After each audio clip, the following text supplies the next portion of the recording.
Bienvenidos al seminario de Spinoza. Esta es una oportunidad muy especial para compartir pensamiento, para ingresar a la obra de uno de los más grandes pensadores que hemos tenido. Un pensador que, si bien es del siglo XVII, es al mismo tiempo completamente actual. De hecho, casi podríamos hablar de una moda Spinoza en este momento y hasta de un bestseller que también vamos a discutir, que es el de Yalom, el enigma de Spinoza, que ha generado interés por este filósofo en muchísimas personas. Ya lo dijo Deleuze en su momento, tal vez Spinoza sea el filósofo para los no filósofos. Y esto no quiere decir que los profesionales no lo valoren o no lo tengan en cuenta, al contrario, pero sí que es el filósofo que ha impactado de una manera enorme en todo aquel que se ha acercado y ha permitido que su obra lo afecte, y espero que este sea el caso de todos nosotros en este pequeño grupo. Quiero en este primer video, sobre todo, hablar un poco del título del seminario, ¿no? El seminario es Spinoza, complejidad, potencia y alegría, y dar cuenta de por qué esta elección.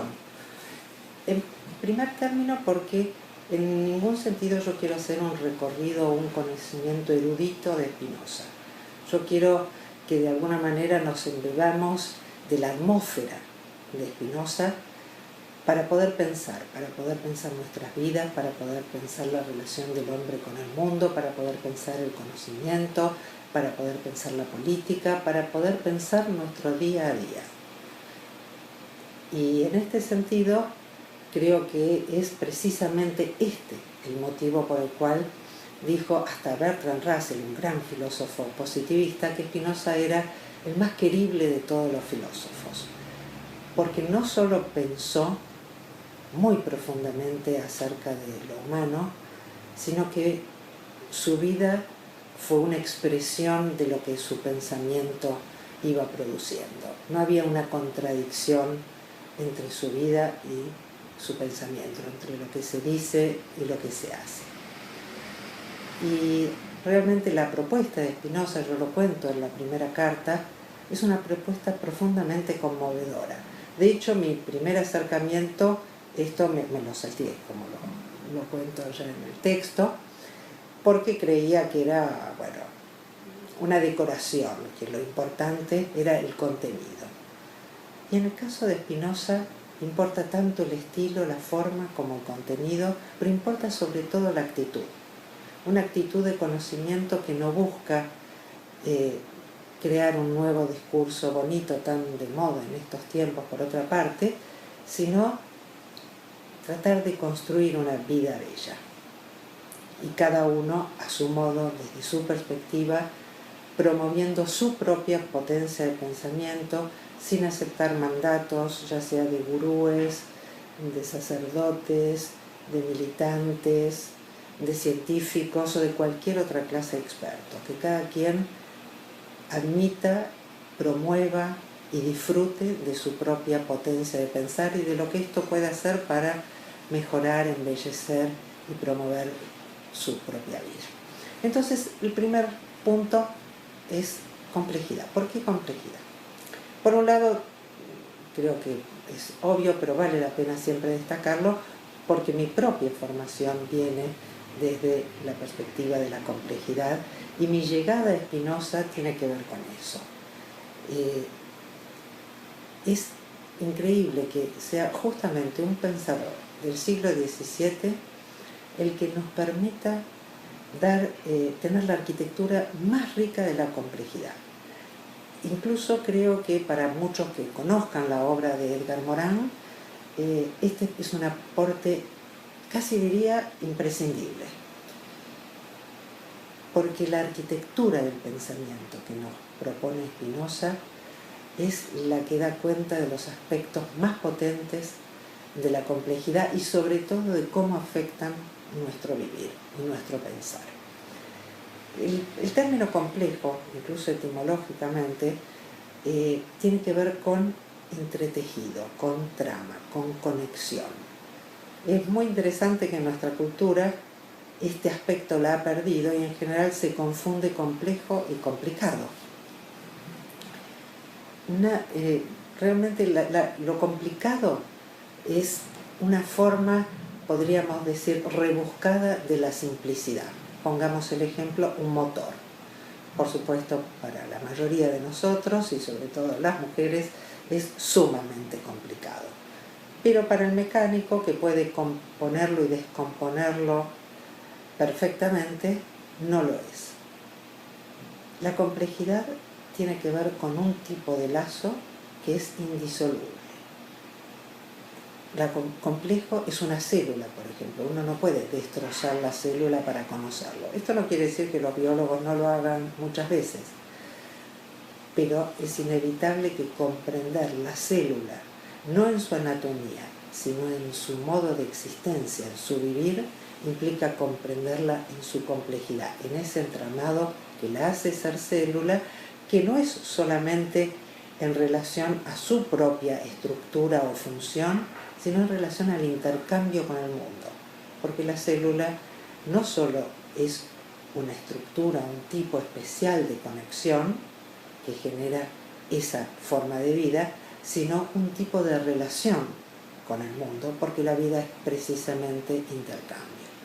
El pensamiento complejo es el pensamiento que parte no de la disociación, como el modelo analítico mecánico de la cultura moderna, sino precisamente de la conexión. Y Spinoza ha sido el gran pensador de la conexión. Su punto de partida es precisamente esto. De hecho, la primera definición que aparece en la ética, que es su gran libro, su obra mayor, tiene que ver con la conexión, aunque no lo dice explícitamente. Spinoza es un autor que siempre da que pensar. En esa primera proposición él habla del universo como causa de sí mismo, de un universo que se produce a sí mismo. ¿Qué quiere decir que se produce a sí mismo? Primero, que el universo es activo. De hecho, ya tengo que confesar algo, él no usa la palabra universo, usa la palabra Dios. Pero en nuestra cultura eso pone muy nervioso a mucha gente. Y entonces vamos a tener que hacer una serie de equivalencias de qué es ese Dios de Spinoza. Y ese Dios de Spinoza es la naturaleza en su totalidad. Es decir, no solo las plantitas y el osito panda y las focas que le encantan a Brigitte Bardot, sino los escritorios, la arena, las partículas, los cuásares, todo es naturaleza. Las cosas que el hombre produce también son parte de la naturaleza. Por más que sean artificiales, solo pueden ser construidas a partir de elementos que están en la naturaleza y que siguen estando luego de la modelación humana. Este es el primer shock que produce Spinoza en la cultura. Hacer a Dios igual a toda la naturaleza. Y hacer a la naturaleza eso en lo cual todos somos partícipes. Porque este Dios naturaleza que se crea eternamente a sí mismo, esta dinámica creativa, productiva, poética, podríamos decir, autopoética, como dicen Maturana y Varela, aunque no refiriéndose a todo el universo, este es el punto de partida de Spinoza, esta complejidad. El segundo punto de nuestro título es potencia. ¿Cómo se relacionan complejidad y potencia? ¿Qué quiere decir potencia? En muchos casos en nuestra cultura habitualmente potencia se relaciona con fuerza. No así en Spinoza. Potencia se relaciona con poder. Pero no con el poder sobre, no con el sustantivo poder, sino con la actividad. La potencia es algo que siempre se despliega, es lo que puede una entidad en cada momento, es una potencia en acto. ¿Y por qué pasamos de un Dios, naturaleza, universo, que se crea a sí mismo, a hablar de una potencia. Porque la gran diferencia que va a aportarnos Spinoza es pasar de un pensamiento, de una filosofía, y hasta diría de una gramática basada en el verbo ser, a un pensamiento y una gramática basada en el verbo poder. Y en esto es muy importante hacer una reflexión. El verbo ser, yo tardé muchísimos años en darme cuenta, y de hecho fue gracias a Emanuel Liscano que llegué a notarlo. El verbo ser es muy extraño. Para empezar, es el único verbo que no hace nada, que no es una acción. Si uno dice comer, sabe perfectamente de qué se trata y cuál es la acción que se supone. Si uno dice correr, entiende perfectamente. Pero ¿qué hace el ser? Y parece que el ser no hace nada en nuestra cultura, sino funcionar de cópula para poder predicar de una cosa una esencia. Esto es esto. Juana es mujer. Una esencia eterna, no una actividad. Y en este sentido, cuando Spinoza comienza la ética, hablando de un universo que se produce a sí mismo, está ya pensando en términos dinámicos, está invitándonos a un pensamiento dinámico. Y entonces esta potencia es lo que puedo, si estoy hablando de mí, por ejemplo, lo que puedo ahora. Y en este sentido es muy importante distinguir también la potencia de la potencialidad. No es lo que podría o una potencialidad que alguien supone, porque siempre que hablamos de potencialidad tenemos que ser muy claros, estamos hablando de suposiciones. En cambio, cuando hablamos de potencia, es eso que se expresa ahora, que está ocurriendo, esa actividad que soy, porque no soy una cosa que tiene un conjunto de propiedades que entran en algún casillero en esta filosofía. Soy una actividad que está permanentemente siendo producida y produciendo efectos en otros. Siendo producida ¿por quién? Por esa naturaleza que nos produce absolutamente a todos. Entonces, la complejidad y la potencia están siempre entrelazadas, porque lo que puede cualquier entidad particular en cualquier instante no está dado solamente por su constitución, sino por las circunstancias, el territorio, la situación en la cual está viviendo. No es que yo tengo tal potencia, yo expreso tal potencia en este encuentro con el mundo, con los otros, y cuando hablamos de los otros tenemos que ser claros, no solo los otros humanos. Lo que yo puedo depende del clima, depende del lugar donde estoy, depende de la historia en la que me he desarrollado, depende de con quiénes estoy en este momento relacionando. Entonces, esta potencia está siempre en composición, es decir, está conectada, entramada, porque estamos siempre todos conectados y entramados. ¿Y qué tiene que ver la alegría con todo esto? La alegría, como todos los afectos en nuestra cultura, ha quedado limitada a una sensación, a básicamente algo más relacionado con el entretenimiento que con la potencia que describe Spinoza o que define Spinoza como alegría. La alegría para Spinoza es un conjunto enorme de afectos. Y acá el núcleo es nuevamente pasar de una concepción del afecto basada en el melodrama y estructurada siempre en sustantivos a una concepción del afecto en relación a una dinámica de encuentros, al afecto como verbo, al afectar. Porque un pensamiento dinámico, un pensamiento complejo, que está siempre en producción y que expresa una potencia, va a estar siempre pudiendo ser pensado por nosotros mismos en relación a aumentos y disminuciones de la potencia según esos encuentros que se van dando.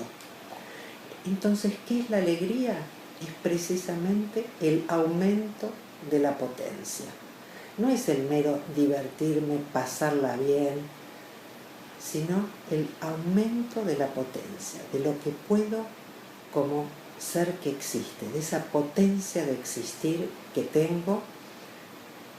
La alegría es ese afecto o ese conjunto de afectos, porque son un conjunto enorme de afectos, en lo cual se expresa ese aumento de potencia que se da cuando yo compongo con otros y puedo otras cosas. Y la tristeza va a ser la disminución de la potencia.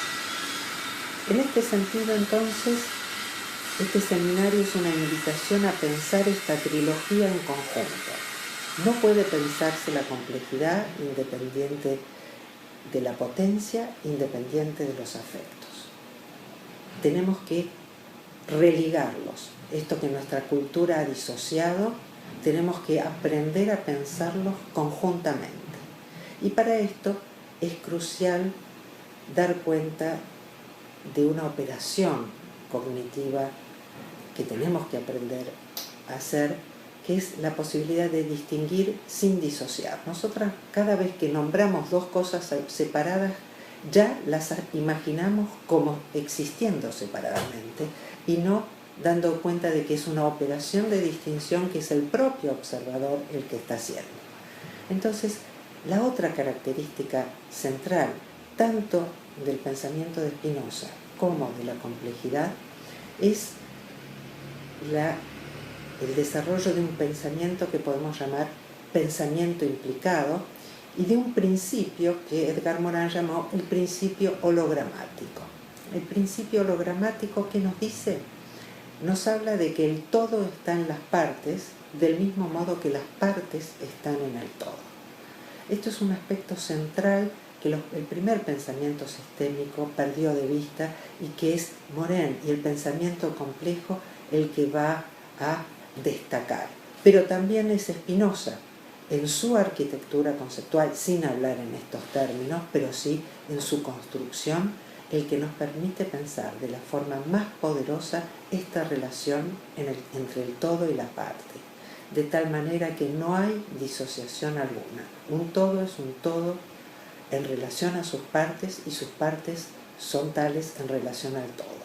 Hoy, por ejemplo, una técnica, la holografía, puede darnos una metáfora interesante para pensarlo, ¿no? Una holografía es aquel tipo de producción técnica que uno, con tener solo un pedacito, puede recomponer la imagen total, porque la imagen no está separada en píxeles independientes, sino que está distribuida en la totalidad y cada elemento tiene una parte del todo.